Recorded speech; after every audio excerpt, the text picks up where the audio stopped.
Hey, it's Dave with Salmon Trout Steelheader. I got a little trick for you I've been doing for the last 15-20 years on my boat trailers.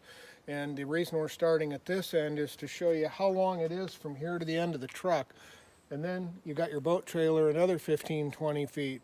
So putting backup lights all the way back there where you actually need the light is very simple. So follow me, I'll show you real quick.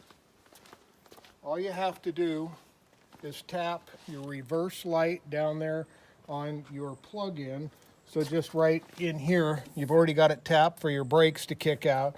So just grab your hot wire for your reverse that kicks your brakes out, and then you come back here